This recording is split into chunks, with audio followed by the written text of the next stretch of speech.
दोस्तों, श्राप देना एक बहुत बड़ी चीज मानी जाती है, क्योंकि पहले के समय में लोग श्राप दिया करते थे और सभी को वह श्राप को भोगना पड़ता था जब तक उनका श्राप खत्म नहीं होता था। आज ऐसे ही विषय पर एक कहानी है जो किसी इंसान पर नहीं बल्कि एक कुत्ते पर है। कैसे उस कुत्ते ने अपने उस श्राप को खत्म किया, जानते हैं इस वीडियो में। उससे पहले स्वागत है आपका अपने चैनल गुरु नानक साखी में। आशा करते हैं आप सभी स्वस्थ होंगे। तो चलिए ज्यादा देर न करते हुए आज की यह कहानी शुरू करते हैं। शापित कुत्ते को मोक्ष प्राप्त होने की कहानी को विभिन्न सांस्कृतिक और आध्यात्मिक दृष्टिकोणों से व्याख्यात किया जा सकता है और कई लोकप्रिय कहानियां हैं जो मुक्ति, परिवर्तन और क्षमा के समान विषयों का पता लगाती है। यहाँ ऐसे विषयों से प्रेरित एक कथा है जहाँ एक कुत्ता अपने अतीत से आगे निकल जाता है और दया, ज्ञान और एक संत की शिक्षाओं के साथ अपने मुठभेड़ों के माध्यम से शांति पाता है। एक छोटे से गांव में जो हरी भरी घाटियों के भीतर छिपा हुआ था और घने जंगलों से घिरा हुआ था, एक बार भोला नाम का एक कुत्ता रहता था। भोला कोई साधारण कुत्ता नहीं था, वो एक प्राचीन अभिशाप लेकर आया था, एक ऐसी सजा जो उसे याद नहीं थी। गांव वाले उससे डरते थे और अक्सर उस पर पत्थर फेंकते थे, चिल्लाते हुए, दूर रहो शापित जानवर। भोला को नहीं पता था कि उसे अभिशाप कैसे मिला, लेकिन वह अपने दिल में इसके भार को महसूस कर सकता था। वह अकेला भटकता था, टुकड़ों पर जीवित रहता था और छाया में छिपता था। जानवरों और मनुष्यों दोनों से अस्वीकृति का दंश महसूस करता था। हर रात वो सितारों को देखता था, सोचता था कि क्या उसे कभी शांति मिलेगी। एक ठंडी सर्दियों के दिन, थका हुआ और भूखा, भोला ने खुद को जंगल के किनारे एक पुराने मंदिर के प्रांगण में लंगड़ाते हुए पाया। यह एक शांत जगह थी जहाँ केवल कुछ साधु और यात्री शांति और ध्यान के लिए आते थे। हवा धूप की खुशबू से भरी हुई थी और दीवारों के भीतर से मधुर मंत्र गूंज रहे थे। जब भोला ध्यान से बचने की कोशिश करते हुए एक कोने में लेट गया तो उसने आंगन में एक शांत आकृति देखी। वह आकृति कोई और नहीं बल्कि गांव के संत थे जो अपनी दयालुता और ज्ञान के लिए जाने जाते थे। संत का नाम बाबा हरि था, एक बुद्धिमान आत्मा जिसने ध्यान और दूसरों की सेवा में वर्षों बिताए थे।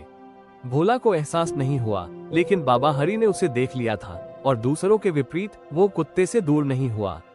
इसके बजाय उसने भोला की शारीरिक बनावट से परे देखा और उसकी आंखों में दर्द और उदासी को पहचाना। अगले कुछ दिनों तक भोला मंदिर के प्रांगण में वापस आता रहा, जहां वो दूर से बाबा हरि को चुपचाप देखता रहता।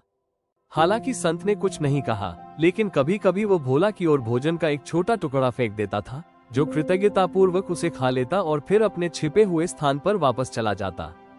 एक शाम जब बाबा हरि ध्यान में बैठे थे तो उन्हें एक बार फिर भोला की उपस्थिति का एहसास हुआ। इस बार उन्होंने शांत और करुणा से भरी आवाज में बात की, तुम छाया में क्यों छिपे हो मेरे दोस्त, पास आओ। भोला ने आश्चर्यचकित होकर एक कदम आगे बढ़ाया, फिर एक और। अंत में वो संत के चरणों में लेट गया। ये सुनिश्चित नहीं था कि क्या होने वाला है। बाबा हरि ने धीरे से अपना हाथ भोला के सिर पर रखा। उनका स्पर्श गर्म और सुखदायक था। डरने की कोई जरूरत नहीं है, संत ने कहा। हम सभी अतीत के बोझ ढोते हैं, लेकिन मुक्ति हमेशा पहुंच में है। जैसे कि बाबा हरि के शब्दों को समझते हुए भोला ने अपने दिल में एक गर्मजोशी महसूस की, एक ऐसी गर्मजोशी जो उसने वर्षों से महसूस नहीं की थी। पहली बार उसने देखा, समझा और प्यार किया। अगले हफ्तों में भोला मंदिर में एक नियमित उपस्थिति बन गया। बाबा हरि ने हर दिन उसे ज्ञान दिया, क्षमा, करुणा और आंतरिक शांति के बारे में बताया। भोला हालांकि एक कुत्ता था, लेकिन उसने शिक्षाओं को इस तरह आत्मसात किया जैसे कि वो उन्हें गहराई से समझता हो। एक दिन बाबा हरि ने एक राजकुमार की कहानी सुनाई, जिसे अपने अहंकार के कारण अगले जन्म में कुत्ते के रूप में रहने का श्राप मिला था। केवल सेवा और करुणा के माध्यम से ही वो श्राप को तोड़ सकता था और मोक्ष प्राप्त कर सकता था। भोला ने ध्यान से सुना, उसे लगा जैसे कहानी सीधे उससे बात कर रही हो। संत ने भोला के ध्यान को देखा और कहा, अभिशाप को तोड़ने की कुंजी दया, क्षमा और दूसरों की मदद करने की इच्छा है। जब हम खुद को क्रोध और आक्रोश से मुक्त करते हैं तो हम खुद को ठीक होने देते हैं। भोला को एहसास हुआ कि अपने अभिशाप को तोड़ने के लिए उसे अपने तरीके बदलने होंगे। उसने मंदिर के आसपास छोटी छोटी मदद करना शुरू कर दिया, जैसे आग के लिए लकड़ियां ले जाना, दूसरे जानवरों को दिलासा देना और घुसपैठियों से मंदिर की रक्षा करना। गांव वालों ने उसमें बदलाव देखना शुरू कर दिया और धीरे धीरे उनका डर कम हो गया। कुछ ने तो उसके सिर पर थपथपाया और उसे खाने पीने की चीजें दी। एक दुर्भाग्यपूर्ण शाम गांव में भयंकर तूफान आया। नदी उफान पर थी और बाढ़ का पानी बढ़ने लगा। जिससे मंदिर और आसपास के घरों के डूबने का खतरा था। कई ग्रामीण फंस गए थे और बुजुर्ग और बच्चे बच नहीं पाए। बाबा हरि ने कुछ अन्य स्वयंसेवकों के साथ मिलकर लोगों को ऊंचे स्थानों पर ले जाकर यथासंभव अधिक से अधिक लोगों की जान बचाने के लिए अथक प्रयास किया। भोला ने अराजकता देखी, भयभीत ग्रामीणों और जानवरों को देखकर उसका दिल दुख रहा था। उस पल भोला के अंदर कुछ बदल गया। उग्र पानी को अनदेखा करते हुए वो नदी में कूद गया और निचले इलाकों में फंसे लोगों की ओर तैरने लगा। उसने बच्चों और जानवरों को सुरक्षित स्थान पर पहुंचाया, उन्हें अपनी पीठ पर लादकर पानी के पार पहुंचाया और उन्हें ऊंचे स्थानों पर जाने के लिए प्रेरित किया। घंटों तक उन्होंने बाबा हरि और गांव वालों के साथ मिलकर अथक परिश्रम किया, दूसरों को बचाने के लिए अपनी जान जोखिम में डाली। जब तूफान आखिरकार थम गया और गांव सुरक्षित हो गया, तो भोला थकावट से गिर पड़ा। बाबा हरि ने उसे धीरे से गोद में उठाकर उसके पास दौड़े। जब बाबा हरि ने भोला की आंखों में देखा तो उन्हें कुछ असाधारण दिखाई दिया, एक गहरी दीप्तिमान शांति जो भीतर से चमकती हुई लग रही थी। भोला, जो कभी एक शापित और भयभीत प्राणी था, ने आखिरकार वो मुक्ति पा ली थी जिसकी उसे तलाश थी। अपने निस्वार्थ साहस और करुणा के कार्यों में उसने उस शाप को तोड़ दिया था जिसने उसे इतने लंबे समय तक बांध रखा था। बाबा हरि ने धीरे से फुसफुसाया, अब तुम आजाद हो मेरे दोस्त। तुम्हारी आत्मा अब तुम्हारे अतीत के पापों से बंधी नहीं है, शांति से जाओ। आखिरी संतुष्ट आह के साथ भोला ने अपनी आंखें बंद कर ली, उसकी आत्मा शांति से भर गई। उस पल उसने खुद को ऊपर उठते हुए, शाप के भार से मुक्त होते हुए और अपनी समझ से परे एक प्रकाश द्वारा आलिंगनबद्ध होते हुए महसूस किया। भोला की बहादुरी और परिवर्तन को देखने वाले ग्रामीणों ने उसके सम्मान में एक समारोह आयोजित किया, उसे उस कुत्ते के रूप में याद किया जिसने उनकी जान बचाई थी और संकट के समय में उन्हें एक साथ लाया था। उन्होंने मंदिर के प्रांगण में एक छोटी सी मूर्ति बनाई जो उस कुत्ते को श्रद्धांजलि थी जिसने प्रेम और निस्वार्थता के माध्यम से मोक्ष प्राप्त किया था। उस दिन से ग्रामीणों ने भोला को शापित कुत्ते के रूप में नहीं बल्कि एक धन्य आत्मा के रूप में बात की, जो उन्हें क्षमा, मोचन और करुणा की शक्ति के बारे में सिखाने आया था। ये कहानी दर्शाती है कि शापित या टूटे हुए प्राणी भी निस्वार्थता, साहस और प्रेम के माध्यम से मोक्ष पा सकते हैं। भोला की यात्रा एक अनुस्मारक है कि मोचन हमेशा संभव है और सच्चा परिवर्तन अक्सर दूसरों के प्रति करुणा और सेवा के कार्यों के माध्यम से होता है। दोस्तों, कुत्ते के श्राप से ही मिलती जुलती एक कहानी और है, तो चलिए हम आपसे वह भी साझा करते हैं। दोस्तों, यहाँ एक कुत्ते द्वारा मनुष्य पर लगाए गए श्राप के बारे में एक काल्पनिक कहानी है, कर्म, न्याय, सहानुभूति और परिवर्तन की कहानी। कहानी में कई दृश्य हैं, जिनमें से प्रत्येक श्राप के गहरे प्रभाव और नायक द्वारा सीखे गए अंतिम सबक को दर्शाता है। आइए भूले हुए दोस्त का श्राप में गोता लगाएं। दो ऊंचे पहाड़ों के बीच बसे एक शांत, शांतिपूर्ण गांव में राघव नाम का एक युवक आराम से जीवन व्यतीत कर रहा था। वो एक संपन्न व्यापारी का इकलौता बेटा था और उसके दिन भोग विलास और मौज मस्ती से भरे हुए थे। राघव अपने आकर्षण और अच्छे दिखने के लिए जाना जाता था, लेकिन वह अपने अहंकार और दूसरों के दुख के प्रति उदासीनता के लिए भी उतना ही जाना जाता था। उसे गरीबों, जानवरों या अपने दर्जे से नीचे के किसी भी व्यक्ति की कोई परवाह नहीं थी। एक दिन गांव से गुजरते समय राघव को सड़क के किनारे एक मैला कुचैला कुत्ता पड़ा हुआ मिला। कुत्ते का फर उलझा हुआ था और उसमें थोड़ी लंगड़ाहट थी, जैसे कि उसे हाल ही में चोट लगी हो। राघव ने जानवर पर व्यंग्य किया और उसकी दिशा में मिट्टी फेंकी। कुत्ता रोया, लेकिन गहरी, भावपूर्ण आंखों से उसे देखा। अगले कुछ दिनों में राघव जहां भी जाता, उसे वही कुत्ता दिखाई देता। वो उसे बाजार के पास, अपने घर के पास या नदी के किनारे पाता जहां वो अक्सर नहाने जाता था। कुत्ता कभी उसके पास नहीं आया या भौंका नहीं, बल्कि बस उसे उन आंखों से देखता रहा जिनमें समझ और दुख दोनों थे। जानवर की जिद से परेशान होकर राघव ने उसे भगाने का फैसला किया। हाथ में एक छड़ी लेकर वो कुत्ते के पास पहुंचा, चिल्लाया और अपनी बाहें हिलाई। लेकिन जैसे ही उसने मारने के लिए छड़ी उठाई, उसे एक अजीब सी अनुभूति हुई। एक हल्का चक्कर आया और उसके बाद एक डर की भावना जिसे वह समझा नहीं सका। उसने छड़ी नीचे कर दी, लेकिन वो भावना बनी रही। तभी उसके दिमाग में एक आवाज गूंजी, नर्म लेकिन आज्ञाकारी। मैं धरती का एक प्राणी हूँ जो गर्मजोशी और दया के अलावा कुछ नहीं चाहता। तुमने, राघव, क्रूरता को चुना है। ऐसा ही हो। इस क्षण से तुम्हारा हृदय जान जाएगा कि तुमने दूसरों को किस जीवन के लिए अभिशप्त किया है, और जब तुम अपने बीच के सबसे निचले तबके की देखभाल करना सीखोगे, तभी यह अभिशाप हटेगा। राघव पीछे की ओर लड़खड़ा गया, हैरान। क्या ये कुत्ते ने कहा था या उसने बस कल्पना की थी? उसने अपनी कनपटी रगड़ी, घबराहट में हंसा और तय किया कि यह केवल उसका दिमाग ही कर रहा था। लेकिन जब वो जाने के लिए मुड़ा तो उसने कुछ अजीब देखा। उसकी छाया ने कुत्ते का रूप ले लिया था। उसने अपना सिर हिलाया, अपनी दृष्टि साफ करने की कोशिश की, लेकिन छाया वहीं रही। राघव के लिए उसके बाद के दिन अजीब और बेचैन करने वाले थे। रात में वो अपने दरवाजे पर भौंकने और खरोंचने की आवाजें सुनता था, लेकिन जब भी वो दरवाजा खोलता तो वहां कुछ नहीं होता था। दिन के दौरान उसने अपनी भूख में बदलाव देखा। मांस, जो कभी उसका पसंदीदा भोजन था, अब अजीब लगता था और वो खुद को सादी रोटी और पानी के लिए तरसता हुआ पाता था। जिन लोगों को वो कभी नीची नजर से देखता था, किसान, नौकर, यहाँ तक कि भिखारी, वे उससे दूर रहने लगे, मानो उन्हें कोई अदृश्य बाधा महसूस हो रही हो जो उसे बाकी मानवता से अलग करती है। उसके परिवार ने इस बदलाव को महसूस किया। उसकी मां चिंतित हो गई, लेकिन राघव ने उसकी चिंताओं को जबरदस्ती हंसी के साथ टाल दिया। लेकिन अंदर ही अंदर उसे अकेलेपन का एहसास बढ़ रहा था।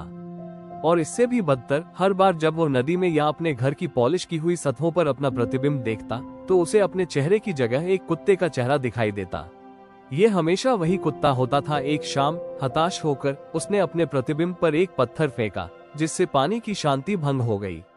लेकिन जैसे ही उसने ऐसा किया, उसे अपने पैर में तेज दर्द महसूस हुआ, ठीक उसी जगह जहां कुत्ता कभी लंगड़ाता था। उसने नीचे देखा और अपनी त्वचा पर एक खरोंच देखी। हालांकि वह गिरा नहीं था या खुद को चोट नहीं पहुंचाई थी। घबराहट होने लगी और राघव को एहसास हुआ कि अभिशाप केवल उसके दिमाग में नहीं था, यह वास्तविक था और यह उसे जकड़ रहा था। उस दिन से राघव के जीवन में एक बड़ा बदलाव आया। वो एक सुबह उठा और पाया कि वो अब बोल नहीं सकता। बोलने की हर कोशिश एक धीमी कराह या भौंकने के रूप में निकलती थी। जब उसने अपने परिवार को समझाने की कोशिश की तो उन्होंने उस पर दया की दृष्टि से देखा, क्योंकि उन्हें लगा कि वो अपना विवेक खो चुका है। उसके पिता उसके अजीब व्यवहार से शर्मिंदा थे, इसलिए उन्होंने उसे घर से बाहर जाने से मना कर दिया। अकेले और खामोश राघव की दुनिया छोटी होती जा रही थी। उसे एकमात्र सांत्वना अपने घर के पास घूमने वाले आवारा कुत्तों को देखने में मिलती थी। वो उनके व्यवहार को समझने लगा। उसने देखा कि कैसे वे गर्मी के लिए एक दूसरे से लिपटे रहते हैं, खाने के टुकड़े साझा करते हैं और एक दूसरे की देखभाल करते हैं। अपने अकेलेपन में वो उनके साथ एक आत्मीयता महसूस करने लगा। लेकिन फिर भी उसका अभिमान उसे सच्ची सहानुभूति रखने से रोकता था। एक रात उसे एक स्पष्ट सपना आया। वो गांव से गुजर रहा था, लेकिन सब कुछ बड़ा विकृत लग रहा था।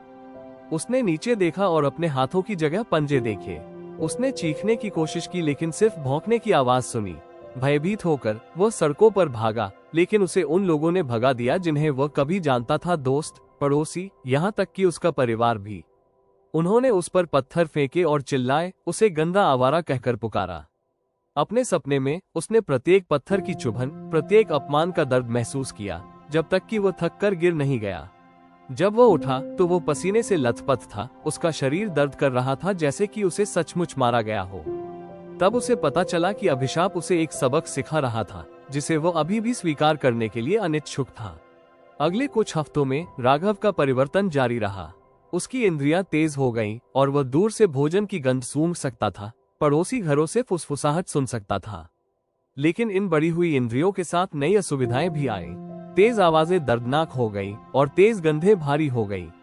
हताशा के कारण वो भोजन की तलाश में घर से बाहर निकल गया। वो उन अजीबोगरीब लालसाओं को सहन नहीं कर पाया जो अब उसे खा रही थी। जब वो गांव में घूम रहा था तो उसने उन लोगों को देखा जिन्हें वह कभी अपने से नीचे समझता था, जो संघर्ष और कठिनाई से भरा जीवन जी रहे थे। उसने एक छोटे लड़के को एक आवारा कुत्ते के साथ अपना भोजन साझा करते हुए देखा और एक महिला को एक घायल पक्षी की देखभाल करते हुए देखा। उसे एहसास हुआ कि इन लोगों में एक दयालुता थी जिसे उसने कभी नहीं समझा था, एक करुणा जिसका उसने कभी मजाक उड़ाया था। एक दिन उसने उसी गंदे कुत्ते को देखा जो उसका पीछा कर रहा था। वो लंगड़ाता हुआ उसकी ओर बढ़ा, लेकिन इस बार उसे भगाने के बजाय राघव ने घुटनों के बल बैठकर उसके सिर को धीरे से छुआ। कुत्ते ने उसका हाथ चाटा और राघव को गर्मजोशी का एहसास हुआ, एक ऐसा जुड़ाव जो उसने पहले कभी अनुभव नहीं किया था। जैसे जैसे दिन बीतते गए, राघव ने गांव के आवारा जानवरों की देखभाल करना शुरू कर दिया, अपना खाना साझा करना, उनके घावों की देखभाल करना और यहाँ तक कि उनसे बात करना भी, हालांकि उसके शब्द भौंकने के रूप में निकलते थे। समय के साथ वह कुत्तों से प्यार करने वाले पागल आदमी के रूप में जाना जाने लगा। लोग उससे दूर रहते थे, लेकिन अब उसे कोई परवाह नहीं थी। अपने अकेलेपन में उसे एक उद्देश्य मिल गया था, उन प्राणियों के बीच अपनेपन का एहसास जिन्हें वह कभी घृणा करता था। एक शाम जब वो नदी के किनारे बैठा था, तो वह मैला कुचैला कुत्ता एक बार फिर उसके पास आया। उसने उसकी आंखों में देखा और राघव को माफी मांगने की तीव्र इच्छा हुई। हालांकि वो बोल नहीं सकता था, लेकिन उसने अपने स्पर्श, अपनी उपस्थिति, अपने कार्यों के माध्यम से अपना पश्चाताप व्यक्त किया। उस पल उसने महसूस किया कि उसकी आत्मा से एक भार उतर गया और कुत्ते की आंखें नर्म हो गईं। जानवर ने उसे धीरे से धक्का दिया, जैसे कि क्षमा कर रहा हो, और फिर भाग गया, गोधूली में गायब हो गया। राघव तब तक देखता रहा जब तक वो नजर से ओझल नहीं हो गया। उसके भीतर एक अजीब सी शांति बस गई। अगली सुबह वो उठा और पाया कि उसकी आवाज वापस आ गई है, उसकी इंद्रियां सामान्य है और उसकी त्वचा पर चोट के निशान गायब हो गए हैं। वो फिर से वही हो गया, लेकिन वो हमेशा के लिए बदल गया था। राघव ने अपना बाकी जीवन जानवरों की देखभाल और जरूरतमंदों की मदद करने में बिताया। श्राप ने उसे दया, सहानुभूति और विनम्रता का मूल्य सिखाया था। और हालांकि उसने उस गंदे कुत्ते को फिर कभी नहीं देखा, लेकिन वो उसकी याद को अपने दिल में संजोए हुए था, जो उसे दिए गए सबक की याद दिलाता था। अंत में राघव का परिवर्तन केवल रूप का नहीं बल्कि आत्मा का था। श्राप एक छिपे हुए आशीर्वाद की तरह था, मुक्ति का एक मार्ग जिसने करुणा के सच्चे अर्थ के लिए उसकी आंखें खोल दी थीं। दोस्तों, हम उम्मीद करते हैं हमारी इन 2 कहानियों ने आपको कुछ नया सिखाया होगा। अगर हमारी वीडियो देखते हुए या हमारी कहानी में आपको कुछ गलत लगा हो तो कृपया हमें कमेंट में जरूर बताना। लेकिन अगर कहानी पसंद आई हो तो वीडियो को लाइक और चैनल को सब्सक्राइब करना मत भूलना।